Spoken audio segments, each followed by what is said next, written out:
You ask Tiger to solve. This deals with linear equations with one unknown. The final result is u=1. Let's solve it step by step. Simplify the expression. Expand the parentheses. Multiply the coefficients. Simplify the arithmetic. Expand the parentheses.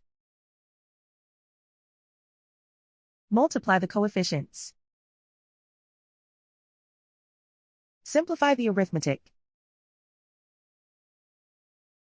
Expand the parentheses. Group like terms. Simplify the arithmetic. Group all constants on the right side of the equation. Subtract 42 from both sides. Simplify the arithmetic.